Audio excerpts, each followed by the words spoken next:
Right. It's very, very deep pleasure of mine to have with me Dr. Wayne Carr, who has allowed me to call him Wayne today for simplicity. And unlike most of the time when I have spoken to people in an ad hoc fashion, because Wayne is so special to us, uh, talking about tier two and spiral dynamics and taking it beyond tier two, I'm looking to use most of this time for very high quality conversation. So I've written a little introduction just for the sake of introducing a little bit more formally, and then we can kick off with questions. So I'm reading this now. I'd like to first express my deepest gratitude on behalf of everyone in our team and the community for Wayne, for you to accept my invitation to speak to us today. And we'll look to treat this conversation as a teaching for all of us, on deep aspects of life which really, really matter. I have huge expectations from this conversation, unlike some. And as such, I'm breaking my usual rules of carrying out these interviews in a less prepared manner. So I'm just going to go straight into the first question, if you don't mind, which is somewhat metaphysical question of who are you, Wayne? Nice one. Jump right into it. I have no idea. I, in a sense, there's nobody here. Um, Spaciousness, flow, that which is beyond words, that which is outside the mind, um, that which can't be expressed in words. Um, Also, frustration because it words are so inadequate, and also the sense of no separation, that the I of you and the I of me are not separate. On the other hand, what I identify with is the psychologist who can be smart in some ways and not so smart in others, and who likes to play the game of life, who has his own strengths and weaknesses and pain, shadow, um, but basically who loves to play the game of life, really loves it. Amazing. And I kind of expected this conversation to be different. And as I asked you this question, within few words, it became very different to what I've had so far. And I will do my best to try and ask you questions that are of value to you. There's certainly of value to us. So the next question, in no particular order, is what are the key distinctions between tiers one, two, and perhaps beyond two on the spiral dynamics scale and the model? We'll assume, for the sake of argument here, that people that are listening to this are somewhat familiar with the spiral dynamics and integral theory on the whole, and we'll cross-link to relevant introduction talks on that. But in your experience, what are the core distinctions between tier one, two, and three, if there is such thing? Okay, first of all, I am not an expert on spiral dynamics. I haven't taken any courses. I've looked through the books and attended a lecture by Don Beck. Um, so my take is certainly strong background in integral, but I like to come from my own perspectives. And I see models as useful cookie cutters, but I really don't want to really tie myself to a model. And so I can just give you my spontaneous take on right now, on first tier, second tier, and third tier. Um, and again, I want to come from what I believe is second tier, and not just talk about what I think it is. Or so. Um, so first tier, um, certainly, I like to associate it with the chakras, the lower energy levels. Certainly becoming more and more mature, uh, getting greater and greater sort of resolution, that we start with maybe like a Lego model of the world. We have our Lego views, and we get more and more sophisticated building blocks. And so, and we become, exclusively identified with these little building blocks, and we construct our little reality box and world from that. And and from my perspective, we get stuck.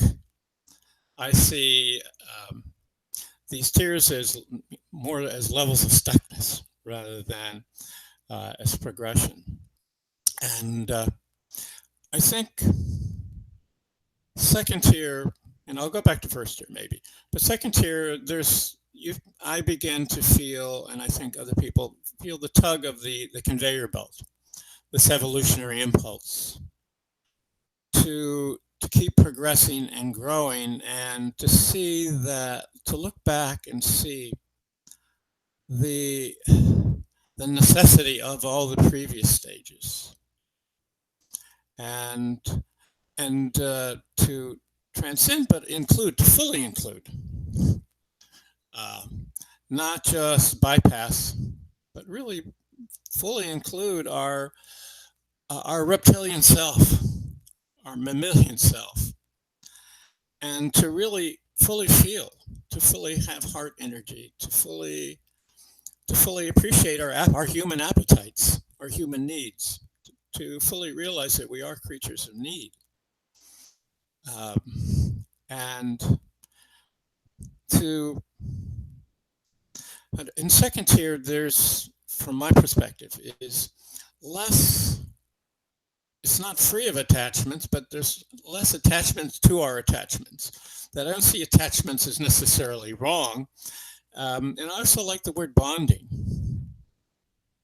That we're more capable of bonding and connecting and having contact, deep bonding, deep connection, because we need each other. We're tribal people. But to fully feel that and become it, and it's second tier for me is more of a flowing through. Things flow through you rather than you identify with this perspective or that perspective. There's an agility to shift depending on what the situation is. It's context dependent. There's an environmental uh, organismic field that of which we are all a part. But there's awareness of that and a flow of that. So like we can evoke and bring forth the parts of ourselves that are really appropriate for this situation, with a sense of non-attachment,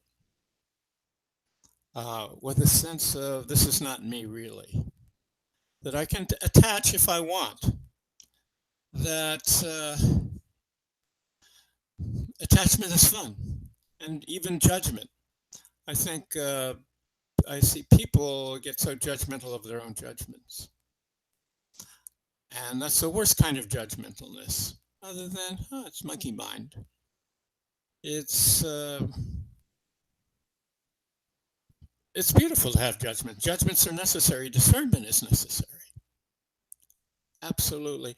So when people get stuck like at green level, there's sort of this moralistic view. Every level in first earth has its own view of moralism, and which to me moralism is a type of illness. I'm not afraid to say that some things are pathological, that we need them for a while, but first, I like to say, first we have to understand what right and wrong is before we can understand that there is no right and wrong. So, but just second tier for me is a sense of flow. It's a sense of non-attachment. It's a sense of watching the stuff flow from source downstream, and enjoying it. It also means acknowledgement of shadow.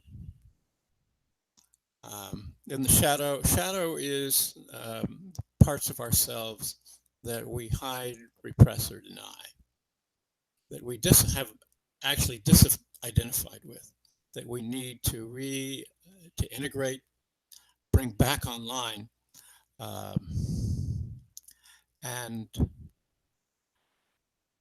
I believe that, and this goes against, I think, integral somewhat, that a lot of pain is stored in the brain from childhood.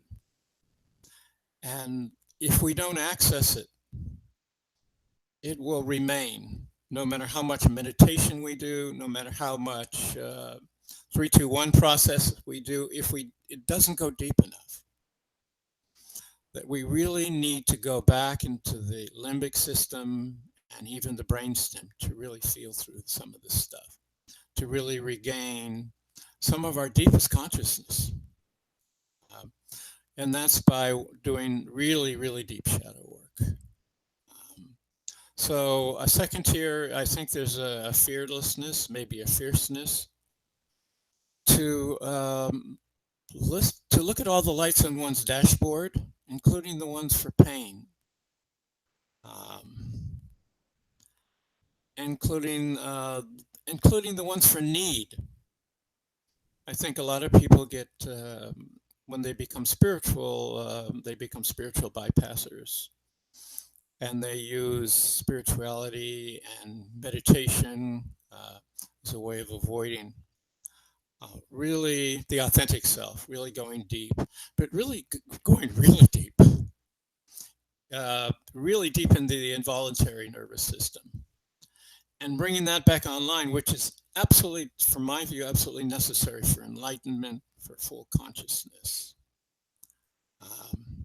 So third tier, unless you have any other responses or questions before, I don't want to just keep going on. But the notion of involuntary nervous system is an interesting thing that I can't recall anybody really speaking about that much. I'd love to hear more what you have to say around that. What do you exactly mean by that, especially in the people that have, let's say, that are already operating in this flex flow tier 2 level? Okay. So from my perspective, the voluntary nervous system is built on the involuntary nervous system. You take away the involuntary nervous system, the voluntary nervous system goes. So it's a scaffold. It's absolutely necessary. Just like free will is based on things that are not based on free will. You can't have one without the other. So we are this life form that has evolved that is largely life energy itself. That, boy, this is hard.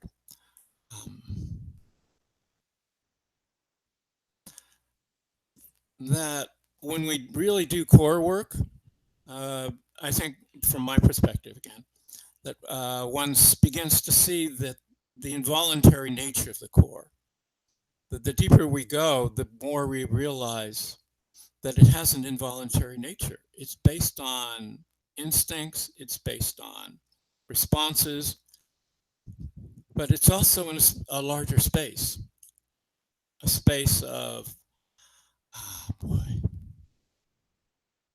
I guess unqualifiable emptiness, a space of um, maybe universal consciousness.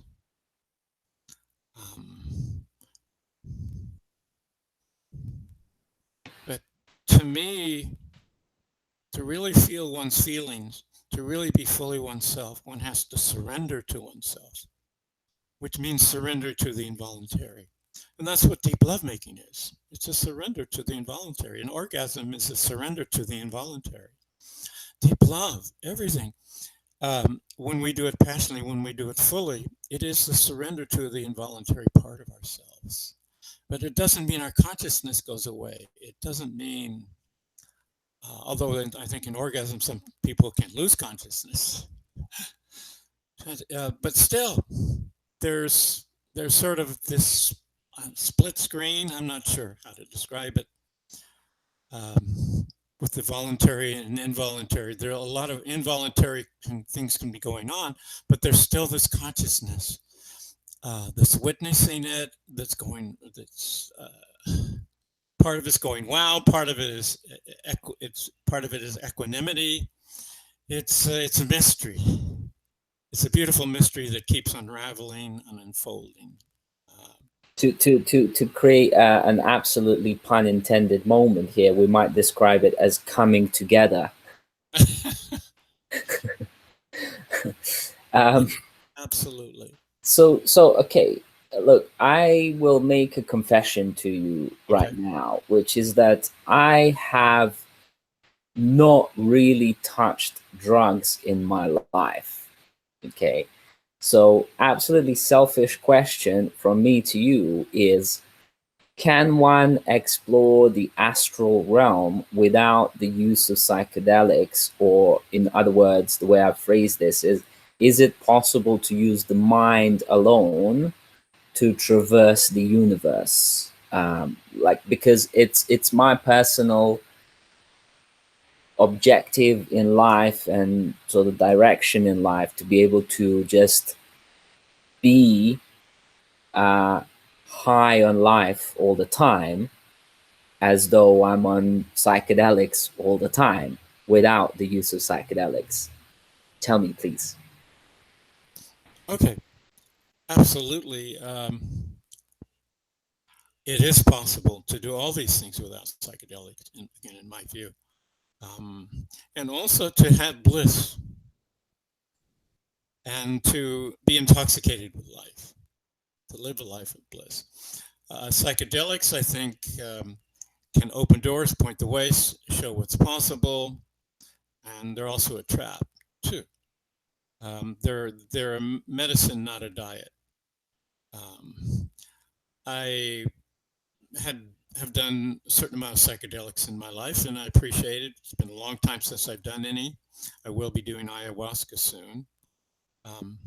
But again, just as a way to sort of open doors that maybe I haven't taken a look at before. But we certainly have, when you said use our minds, I would open that even further to use our minds, our bodies, our heart, that everything we have available, we are organisms. And we have an organismic field around us, and our field ties in with other organismic fields, and even with the whole globe and everything. To really tie into those fields is really important. That every part of ourself has a non-local component, and I've taught remote viewing for like 20 years now. So it's possible with the right intention, with the right quietness of the mind, and with the right techniques to access, it appears to be access anything in the universe at any time. And some of these things that can be accessed are incredibly blissful, are incredibly heart opening, incredibly mind opening, and they can destroy your old reality box, so to speak. So it's all available to us because who we really are is consciousness, and consciousness, from my view, is really permeated throughout reality, throughout the universe, and possibly other universes. And when when you remote view, when you actually do this, use your non-local consciousness that we're all born with, and really open that up, you get a sense that it takes you out of the realm of belief, and you the idea is to embody it. So I'm really strong on the idea of embodiment, to really embody our non-local consciousness, to embody our enlightenment, to embody our awakening, to embody our heart, our needs, our sexuality, our everything, and to bring it fully present into the world and share it. So many times when we talk about mind, we talk about mind with the capital M, which is this collection of all the kind of sensing mechanisms. But one thing that I'd like to further ask you about, considering you mentioned, uh, some of these more what some people would see as unusual, non-scientific things and non-locality and so on. But like, tell us a little bit about which faculties do we use to be able to do that kind of stuff, like clairvoyance and astral projection and telepathy and things like that. Which faculties, and where do you? I ask people, like, okay, draw me a map of body, mind, spirit, soul, astral body, all these kind of things, universe, reality, small r and capital R, super mind, overmind, all these kind of things. And I'd give people this sort of task to do, and I'd give it to enlighten that were people that I consider enlightened, and they would all kind of draw these circles or whatever they draw in terms of shapes in slightly different ways, kind of some inside, some on the outside, some overlapping, some kind of like aligned in some sort of chakra or Kabbalistic tree of lifestyle kind of arrangement. But like, how would you describe this, and specifically these kind of, are they cognitive faculties? Are they faculties of any kind? How do you see it? Which senses are we using to traverse the reality with a capital R, like the omnipotence? Okay, whoa, that's a big question. So I just finished a weekend with Rupert Sheldrake, who has come up with the idea of morphic resonance. And, I asked him about his experience with Sir Roger Penrose. And those are two excellent models of how consciousness works and how we connect. I'll go into that model a little bit, but my own perspective is models are good. Vehicles are really nice. I don't get too attached to them, and the vehicle will get you, a certain altitude, but pretty soon you have to jump from the plane and free fall. And that's what I'm about. Like, how can I let go of all models, all authority, all perspectives, and just free fall and just see where that takes me. So this is where I get a little critical of people who get too attached to spiral dynamics or integral or the quadrants or equal. That pretty soon you have to. That's good stuff, but sometimes you just got to jump from the plane and just trust your own embodiment, trust your own nature, trust your own soul, and see where that leads you. And they're saying it's hard to go where no road will. Where there is no roads, but you'll find yourself in places where no road could ever take you. So, but in terms of the mind, big mind. I think there is a big mind, but I think there's something beyond that. I think there's something that's so outside of everything else, and I think maybe Nisargadatta Maharaj maybe pointed to it more than anybody in some of his cohorts. That there's something completely outside the mind that can't be thought about, that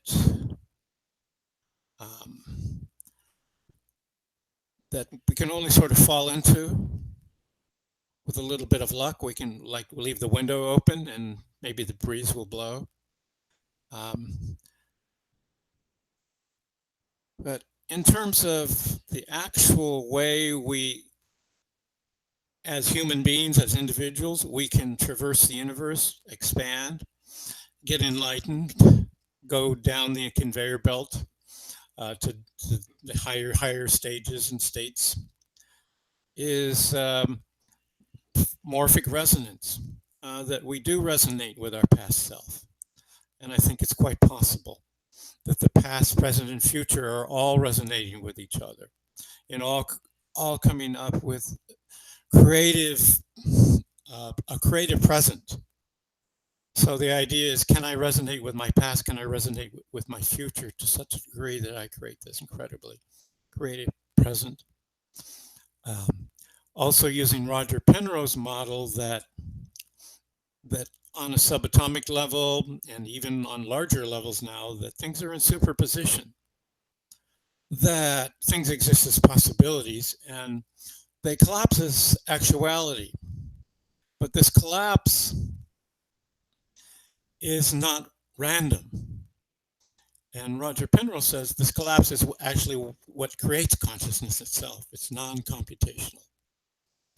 So, but it's a form of proto-consciousness, that every little collapse of every subatomic particle, there's a choice involved. The universe is choosing, and it tends to lead towards higher consciousness. It tends to lead to more creative structures.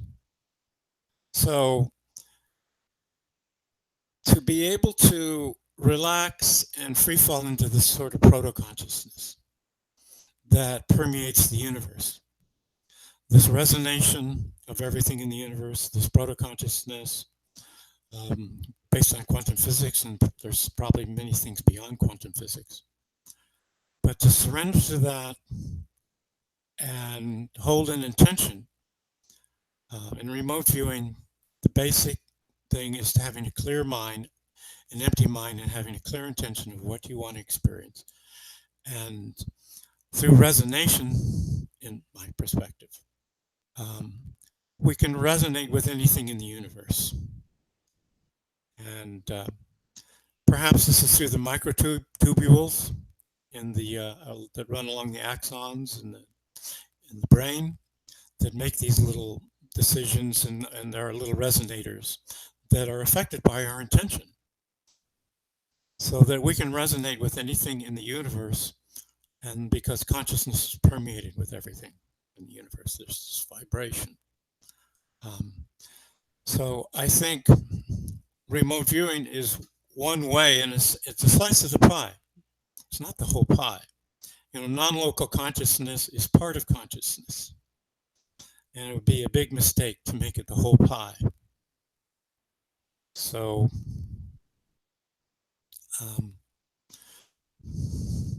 for me, I'm having to, you know, really embody and synthesize what you're saying, because as you know, every time you say 4-word phrase, I've got a question that pops off the back of it, and I'm thinking, gosh, like we could probably talk for hours, and so one thing that we seem to have discovered on our end is, and I fully agree with you that, you know, maps are maps, not the territory, and don't get stuck on maps and all that stuff. But the same way, like I come from engineering background and computer programming, which weirdly enough, some of the theoretical physicists are saying there's a theory out there about theoretical physics that says the actual universe is akin to computer code of zeros and ones. That the whole kind of reality is a virtual reality projected by a supercomputer, and all these kind of terms can be remapped back to some sort of like supermind, overmind, all these kind of things. Not to go back into the mapping thing. But what we seem to have discovered is that using integral theory and the map and using it in practical sense of application I'd got to a point where this time last year, I was in a happy marriage with two beautiful children, living in a house, doing the work that I love doing, healthy body, going more or less wherever I wanted to go, speaking, connected to people that I really wanted to be connected to. And I was feeling really bad, like the worst I ever felt. And out of, in, inquiry, self inquiry, I went online and did a test for depression, and it came back as clinically depressed. Okay, and I knew that I wasn't clinically depressed, yet I answered honestly this clinical depression test, and it came back quite heavily clinically depressed. And what I realized from that is that something was wrong with my mind. The way I was perceiving things was somehow kind of bouncing back on itself. And through so knowing the way I think, I then designed a program that was using integral theory and the whole map of spiral dynamics and multiple lines of intelligence to actually look into every single shadow aspect of myself and clear it, intentionally clear it, but in a holistic way, from ground one, instinctive self, to holistic self across every single line of intelligence, so that it's not like I go to a therapist and I say, well, I'm feeling terrible, and then they would sort of cater to my feelings, but maybe my feelings are bad feelings, or quote unquote depression was caused by something else in my existence that they just weren't either qualified to deal with or just didn't connect. So what ended up happening is I designed this framework, coaching framework or guidance framework, and then I said, well, I don't really trust myself to coach myself through this because I I don't see my own shadow. So I got my friend Anthony to coach me through and said, here's the framework, coach me through this. And if this doesn't solve my clinical depression, nothing will that I know of, because through this process, I should clear all my psychosocial baggage. And then at the end of that rainbow, the goodie at the end of the rainbow, as Alan Watts would say, should be that state of basic, like the platform of blissfulness from which I can then operate from as the basic level of being. And it seems to have worked so well that I thought I had about 5 or 6 like bullet points to clear through. It ended up being 15 pages of A4. And some of it was so bizarrely rubbish and nonsensical, but it was in there somewhere, like swimming in the back of my mind. And but as I was saying it to Anthony, we were like, in some cases we were just laughing about it, and in some cases it was like, this is going to require a little bit of unwinding, to clear, but it's nothing kind of majorly. But I realized then that there's all these kind of miniature shadows and traumas and baggage and all these kind of things that just kind of create this ball that, like Sisyphus, is pushing up the mountain and is constantly feeling like it's his, but it isn't. And as you drop the ball, you actually sort of drop what felt to me like 80% release of this pressure from kind of top down and on all my kind of muscles and mental muscles.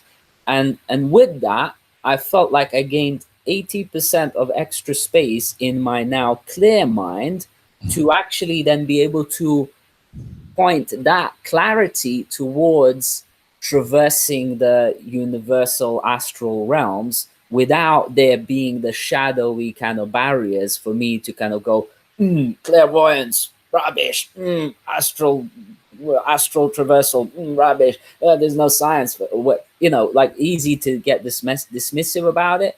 Right now, I'm speaking to you and I'm like taking notes both in my mind and, this is recorded, and I'm looking to, really explore this realm.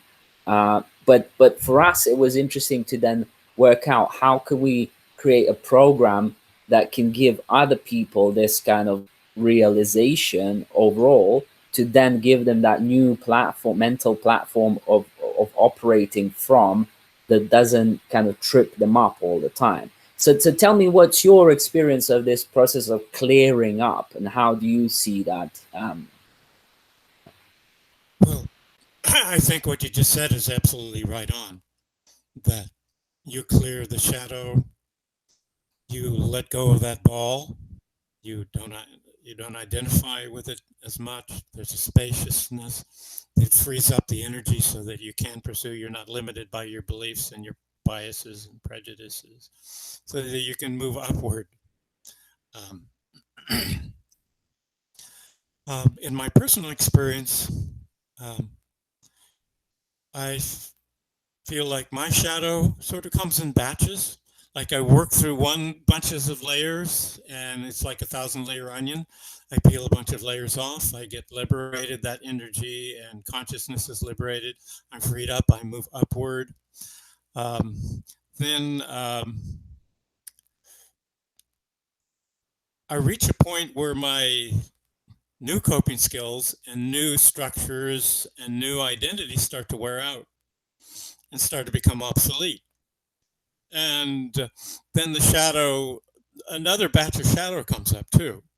So as my old reality box breaks down, and um, so then I feel like I need updating. So then I do further shadow work, and it's not like there's a bottomless pit, but I feel, from my own experience, we always have little bits of shadow that we can work on, little parts of ourselves that we can get back, and some of us have had some really deeper wounds than others that take a lot more traversive and many more trips into the basement.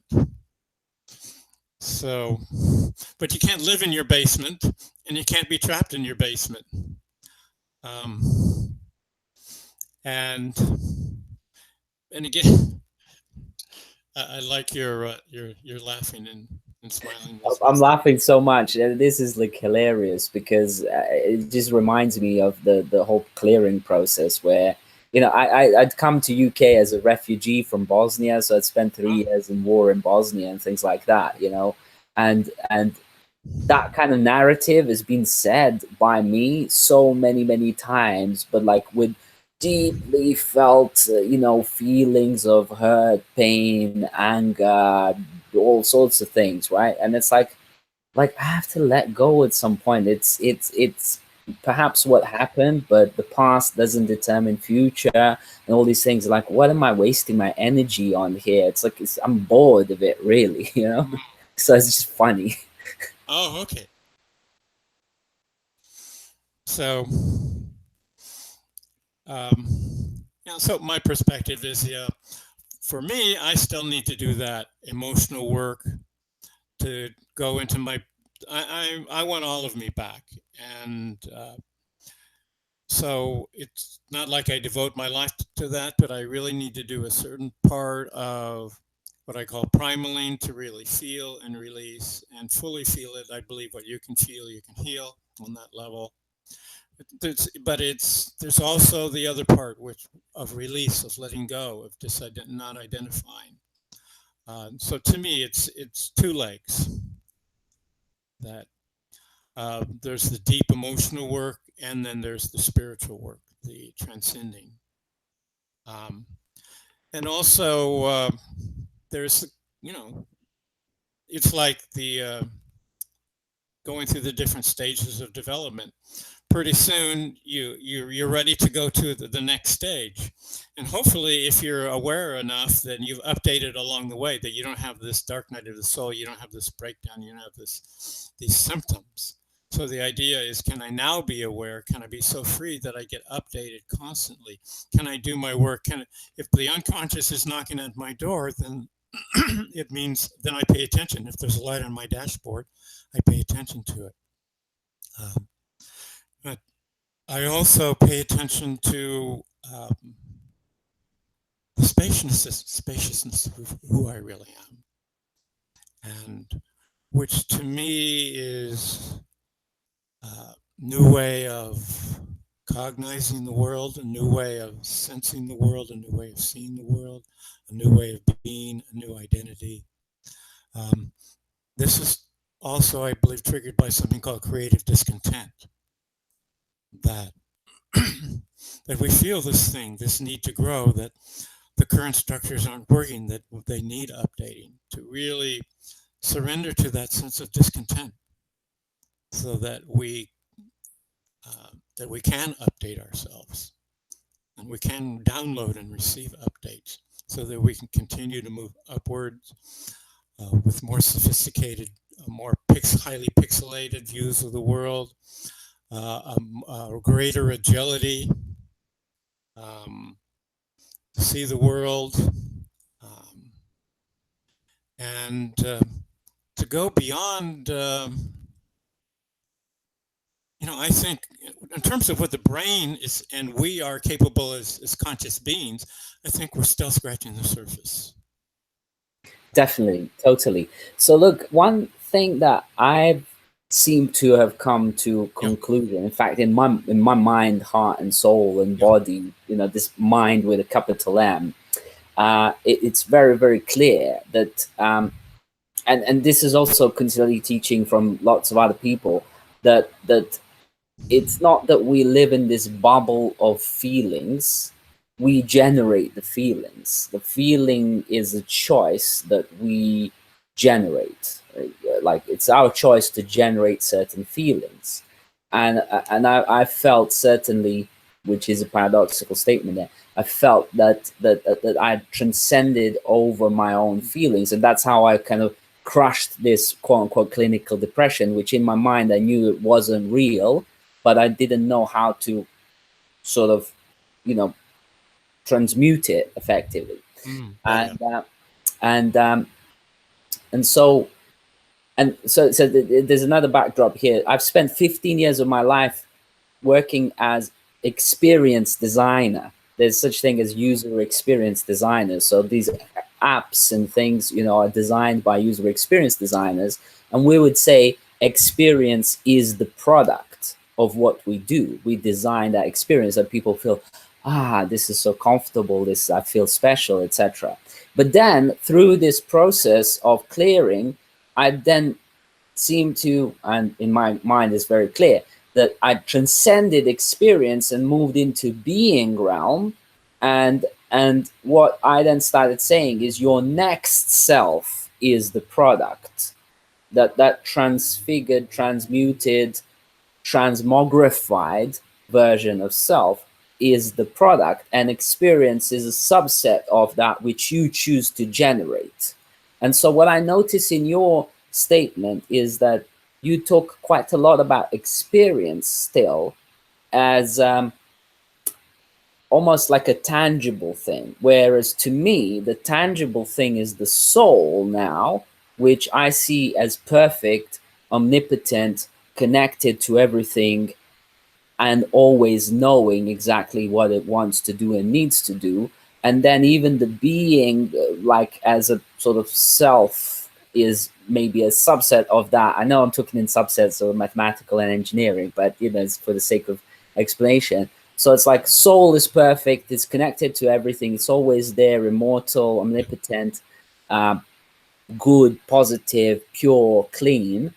um, and then being is there as kind of inside that, and then is the experience which I choose to create. And it's my choice whether I want to feel blissful, angry, laughing, or sad, or empathize, or be compassionate, and so on.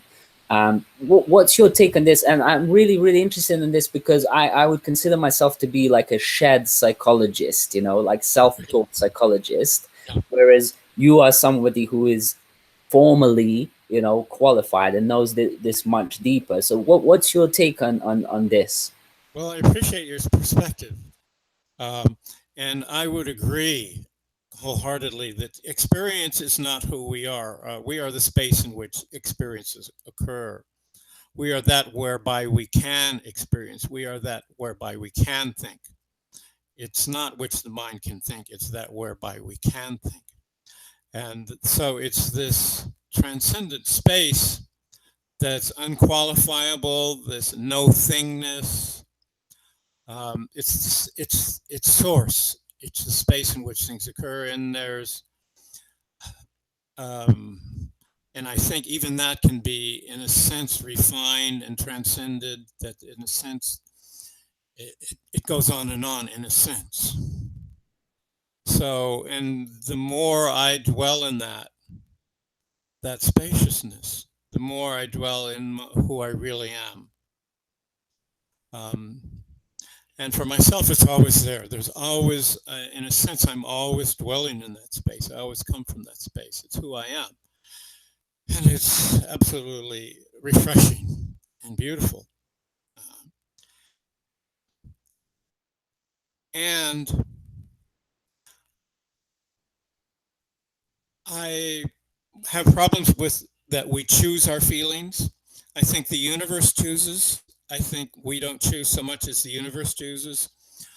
And we are the universe in a sense, that our consciousness is not separate from the universal consciousness. But I believe that pain is from childhood does get laid down in the brain. Gets laid down in the limbic system and it's stored there. So it really makes sense to me that there is stored pain in the brain that gets wrapped in gauze, it gets numbed out, and um, it's not something that we choose. We can choose what we do about that pain. That we can choose. But the pain itself, I believe, in terms of our own physicality, is stored in the brain. And every time I go down into myself, I discover like I had no idea that was there. I keep discovering layers that I had no idea that was there. So that's why I continue that process because I don't get a sense, I get a sense I can choose what to do about it, whether I can feel it, whether I can transcend it, whether I can transmute it. Um, so that's the perspective I come from. So I have a question for you around healing. Yeah. We've ended up dropping the word healing out of our language, and the reason for that is because, again, going back to this idea of soul, if it's us reconnecting back to soul, our essence, our sun inside, Yeah. um, then that, because that sun, that soul is perfect and knows exactly what it needs to do, it can never be, by definition, and I know again we're sort of like rationalizing, logicalizing, etc., but it's sort of like a deduction, by working by deduction, reverse engineering. That soul, that perfection of soul, is always perfect, and it knows what to do, and as such cannot be broken or damaged, or even feel pain, so to speak. It's only healthy, enlightened, beautiful, the source, goodness, etc. And as such, there is nothing to heal. Maybe this might be controversial to you. There's nothing to heal other than the ego, which by its definition is a subset of any other identity that is below, quote unquote, below soul. So if we're able to reconnect with our soul, so like whatever, close our eyes, take a breath, and I'm back in that soul space, which is perfection, clarity, calmness, blissfulness, then I can reset myself back to that. And you might call that healing, but actually it's just really going back to perfection and then operating again from perfection into the observable reality, etc. And that can happen, if necessary, 20,000 times a day. But actually, if we just know that and then, as you say, embody that, then that way of being and operating from that space is just not second nature, but first nature. What do you think? I, I see it in more of a dualistic way that has its own truth. And what Ken Wilber talks about the real self and the authentic self. The real self being that which is perfect, needs no healing, um, unmanifest, pure consciousness, the screen of pure consciousness, and the authentic self, which has feelings, appetites, has a brain. Um, and one of the things he says is no matter, you can meditate for 30 years and still have shadow, um, that a lot of this stuff does not get rid of shadow. So again, I can only speak for myself. Uh, in my experience, um, the higher, the more I dwell in this beautiful, incredible space, the more I am that space, the more I embody it, the more I'm a spokesman for who I real, for my real self, the more, or like what Ken says, it hurts more, but it bothers you less. Um, it's there's an okayness to the pain when there is pain.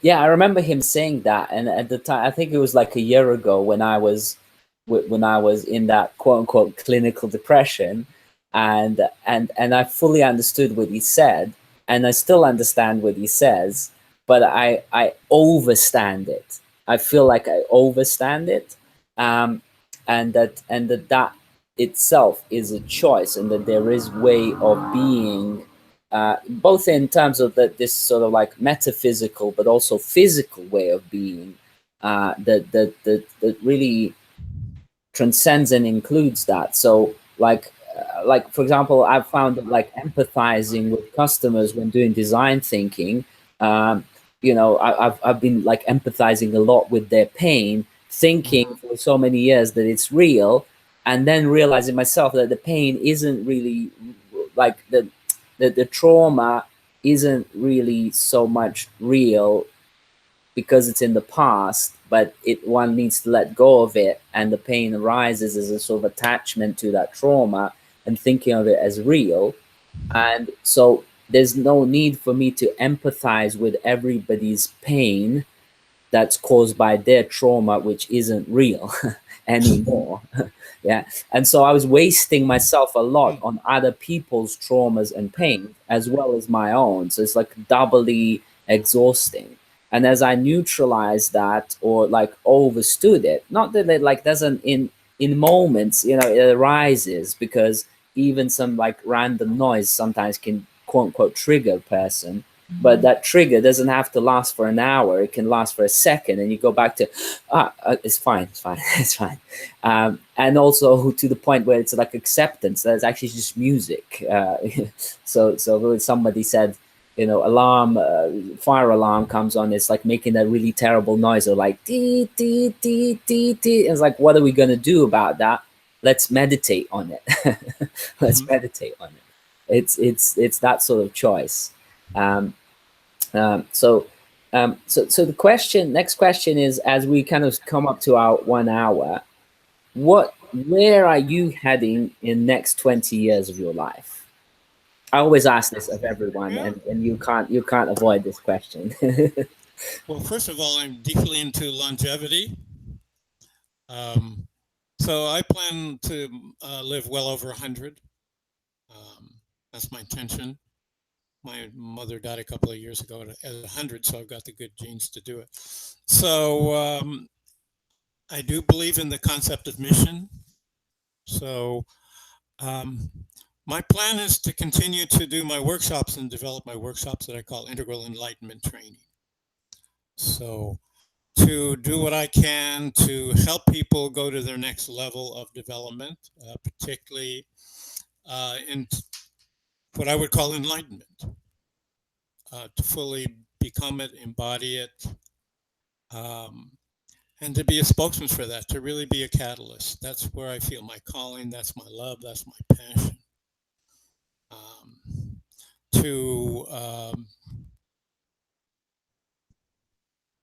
To integrate the whole self.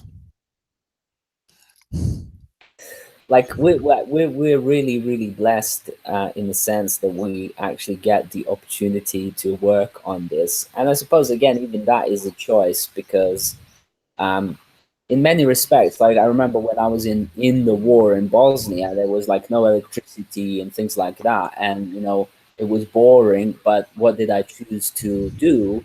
I was reading history of arts. I was educating myself. I was reading mysteries of ancient Egypt, all these kind of things, and it all kind of added up towards guiding me to all these kind of learnings and explorations and so on. So like I often relate back to war in Bosnia as one of the biggest teachers in my life, apart from having children and things like that.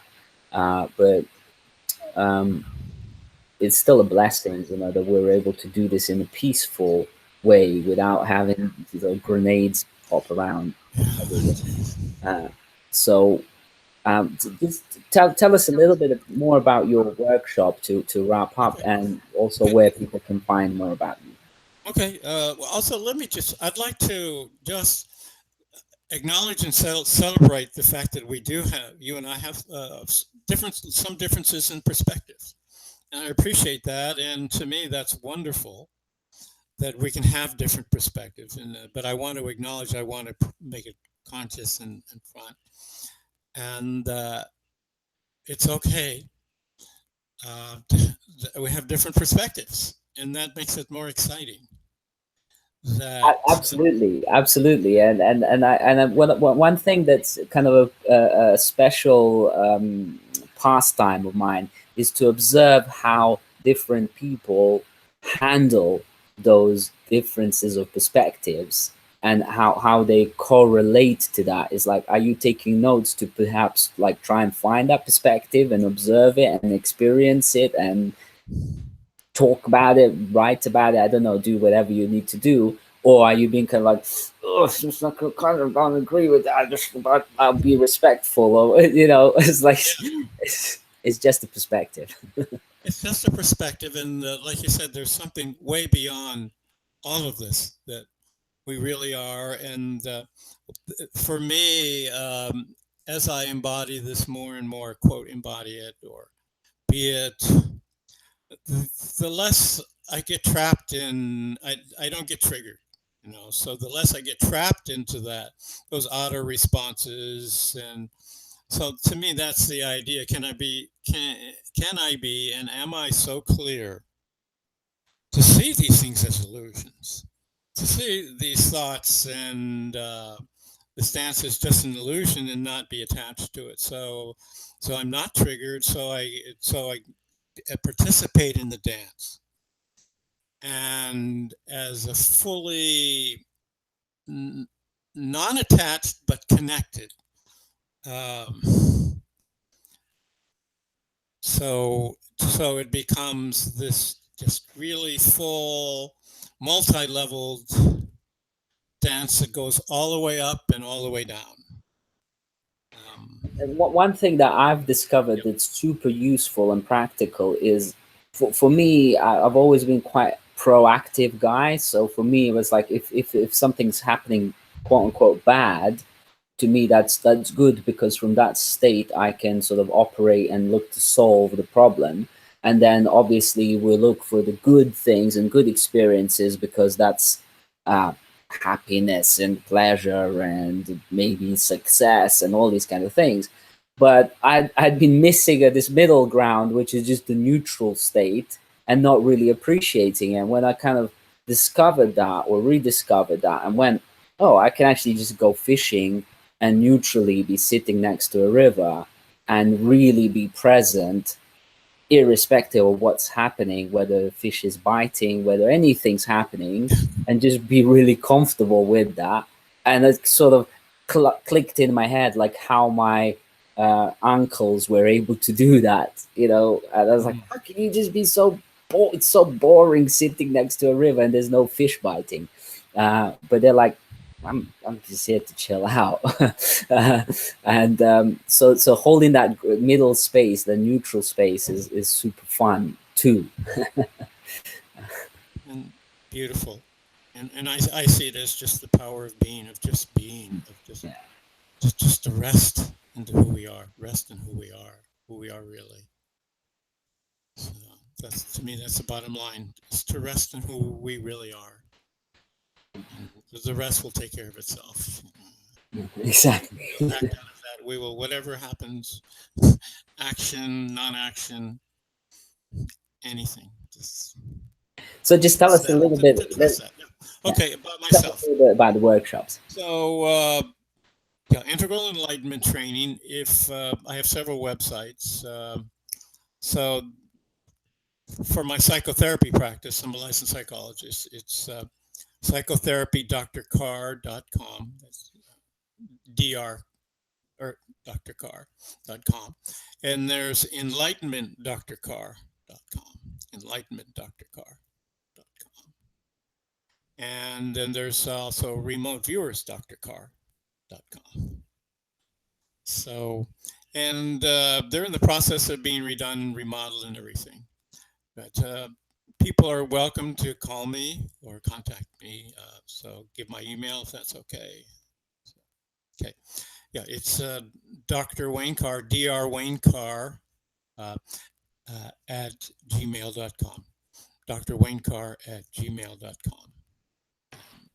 Awesome. Thank you so much, Wayne. And I'm super, super appreciative. This, I'm like, again, there's like, I got those butterflies in my stomach, before speaking to you because I was so excited. And I still have loads of questions to ask you. So maybe we can do another part 2 of this. I would love to.